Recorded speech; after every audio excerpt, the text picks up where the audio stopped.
সকাল সকাল আজকের আবার বান্টিদার দোকানে চলে এসেছি। বান্টিদা এটা কি আছে? সামনের রান। তো দেখো সকাল সকাল এসে গেছি সামনের রান, আর আমার সাথে কাকাবাবু আছে। কাকাবাবু সামনের রান খাবে না পিছনের রান? আমার যা দেখছে তাই আমার হবে। বান্টিদার মাংস কেমন ঠিকঠাক? হ্যাঁ ও বাবা, বান্টিদার দোকানে মাঝে মাঝে জালি মালে করে ফেলে তো। হ্যাঁ মানে একটু চর্বি টর্বি দিয়ে দেয়, মাঝে মাঝে লোক বেশি হলেই তখন ঝামেলা করে ফেলে। দেখো চর্বি দিয়ে দেয় বলছি। আর এই যে দেখো কত সুন্দর পিস কাটছে বান্টিদা সকাল সকাল। দেখো দাদা দেখেই তো লোভ লোভ লেগে যাচ্ছে। দেখো কত সুন্দরভাবে দাদা কাটছে। আর পুরো এটা তরমুজের মাংস পিস কেটে দিল।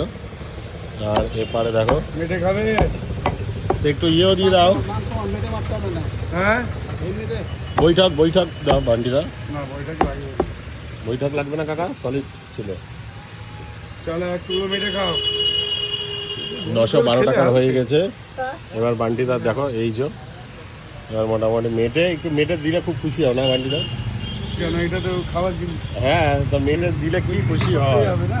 কি খুশি। আবার তুলে নিচ্ছে দেখো দেখো মানে বান্টিদা সত্যি লেটেস্ট দাদা।